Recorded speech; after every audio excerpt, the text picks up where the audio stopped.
Tegar kembali mendatangi rumah keluarga Edi di desa Sukaharja sambil membawa sebilah pisau dan juga seliter bensin. Sesampainya di rumah keluarga Edi, Tegar langsung mengetuk pintu rumah tersebut. Setelah pintu dibuka oleh Edi,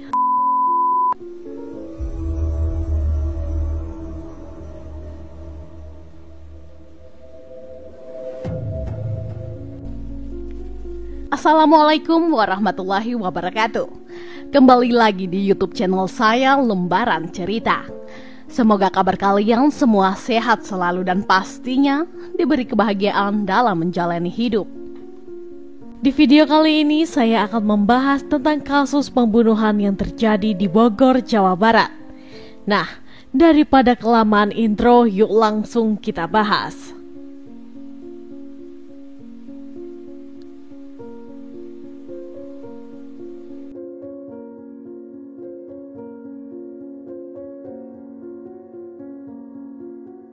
Seorang wanita cantik yang bernama Cici berusia 21 tahun yang tinggal bersama dengan suaminya yang bernama Edi Setiawan di sebuah rumah yang berlokasi di Desa Sukoharja, Kecamatan Sukamakmur, Kabupaten Bogor, Jawa Barat. Selain tinggal bersama dengan suami tercintanya, pasangan suami istri itu juga tinggal bersama dengan ayah kandung dari Edi yang bernama Janeng berusia 48 tahun. Nah, sebenarnya sebelum Cici menikah dengan Edi suaminya yang sekarang ini, ternyata Cici sudah pernah menikah dengan seorang pria yang bernama Tegar Sugianto. Dan dari pernikahan tersebut, Cici dan Tegar telah dikaruniai seorang anak yang masih kecil. Namun tidak disebutkan secara pasti hak asuh anak mereka jatuh ke tangan siapa. Tegar Sugianto sendiri berusia 30 tahun dan tinggal di sebuah rumah tepatnya di Desa Sukadamai, Kecamatan Sukamakmur, Bogor, Jawa Barat. Jadi guys, rumah Cici dan Tegar ini berada di desa yang berbeda, namun masih dalam satu lingkup kecamatan yang sama, yakni Kecamatan Sukamakmur. Namun dikarenakan biduk rumah tangga yang Cici dan Tegar bangun tidak berjalan dengan baik, keduanya pun memutuskan untuk bercerai. Setelah resmi berpisah, Cici kembali melanjutkan hidup dan memilih untuk menikah lagi dengan suaminya yang sekarang, yang bernama Edi Setiawan. Namun berbeda dengan Cici yang sudah bisa melanjutkan hidupnya dengan membangun rumah tangga bersama dengan suaminya yang terbaru, Tegar masih belum mampu melanjutkan hidupnya dan masih berharap rumah tangganya bersama dengan mantan istrinya itu diperbaiki lagi. Mengetahui bahwa sang mantan istri telah menikah, tentu saja membuat Tegar semakin terpuruk meratapi nasibnya. Tidak mau menyerah begitu saja, ia terus-menerus berusaha untuk menghubungi sang mantan istri dan berharap suatu hari nanti hubungan mereka ini bakal baik-baik saja dan kembali bersama seperti dahulu kala. Sementara itu, keinginan Tegar tersebut tentu saja tidak bisa diterima oleh Cici dan keluarganya yang merasa hidupnya terus diusik oleh mantan suaminya. Padahal Cici sudah berhasil menutup rapat-rapat kenangan di masa lalu dan sangat mencintai suami barunya yang saat ini hingga ia pun berusaha untuk mengakhiri semua komunikasi dengan sang mantan suaminya. Tidak mau terus berlarut-larut, Cici berusaha untuk menjelaskan apa yang ia dan keluarganya kehendaki kepada Tegar. Mendengar penjelasan seperti itu, Tegar malah merasa sakit hati dan menaruh dendam kepada mantan istrinya tersebut. Ia pun beranggapan jika dirinya tidak dapat memperbaiki lagi rumah tangganya bersama Cici, maka sang mantan istri beserta semua keluarganya juga tidak boleh hidup lagi.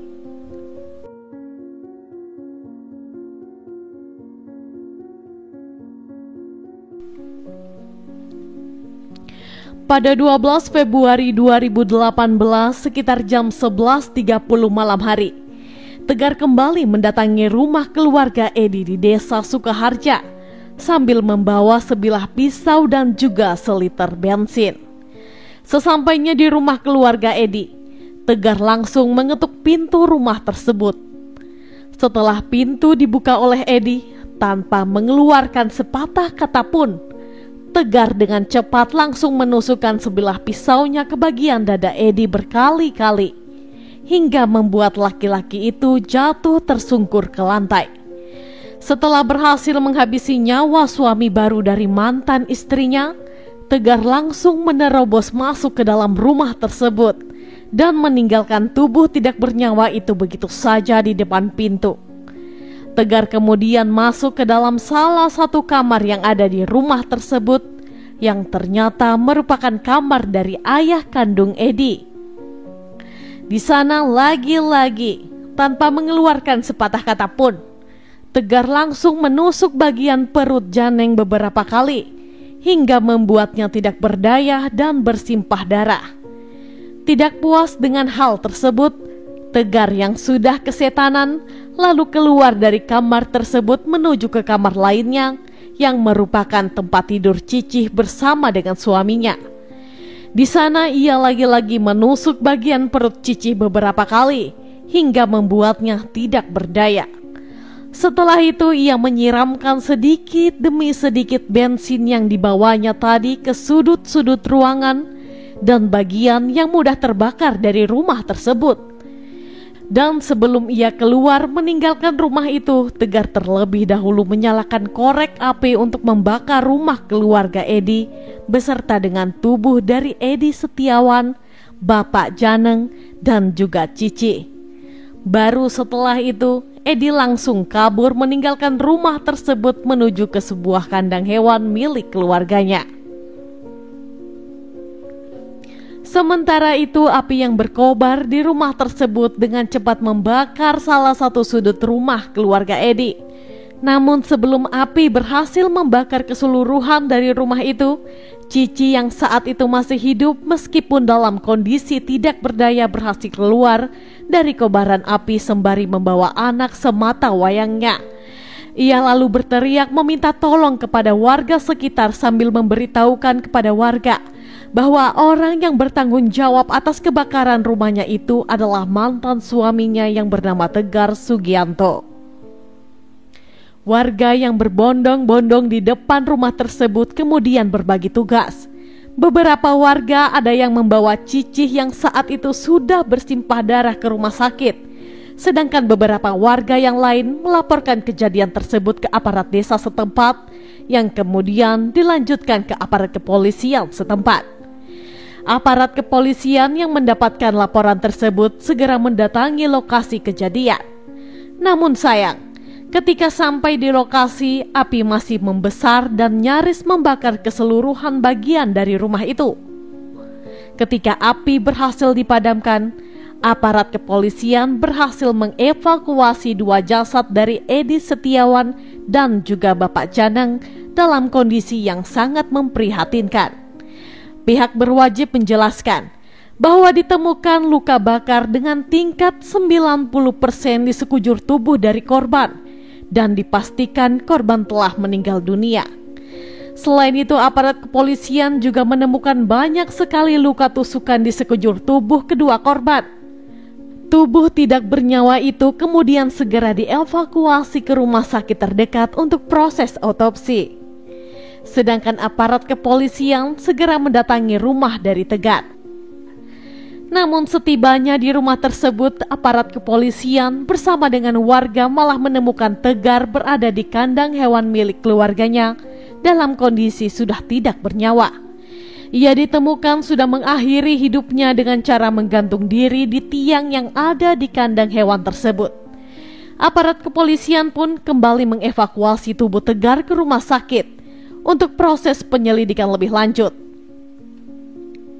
Berdasarkan hasil otopsi tim forensik terhadap jasad Edi dan Bapak Janeng, diketahui bahwa penyebab kematian bukanlah dari luka tusukan di sekujur tubuhnya, melainkan akibat kobaran api saat terjadi kebakaran di rumah tersebut, sehingga membuat mereka sesak nafas dan akhirnya meninggal dunia di tempat. Sedangkan untuk hasil otopsi dari Tegar, diketahui bahwa penyebab kematiannya adalah benar gantung diri. Berdasarkan hasil analisa aparat kepolisian, perbuatan tersebut sebenarnya merupakan perbuatan pembunuhan berencana.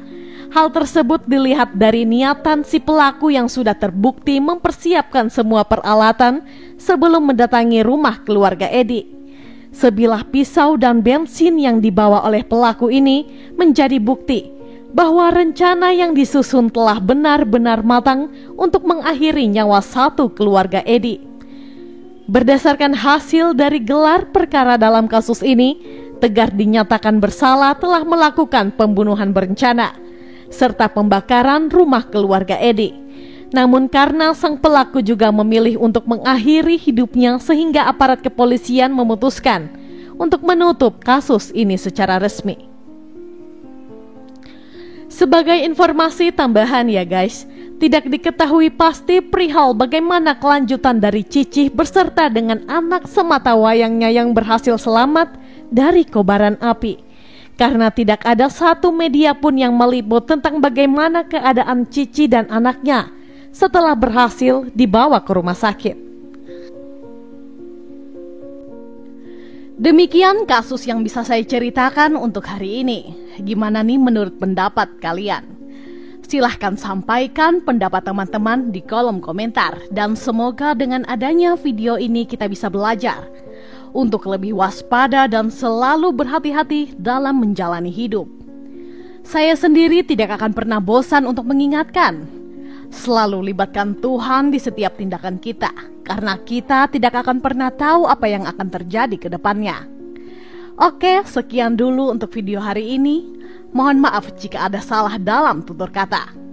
Dan jika menurut kalian channel ini bermanfaat, mohon supportnya dengan cara mengklik subscribe, like, komen, dan jangan lupa untuk menyalakan tombol notifikasinya agar kalian tidak ketinggalan saat kami upload video terbaru. Sampai jumpa di video selanjutnya. Bye-bye.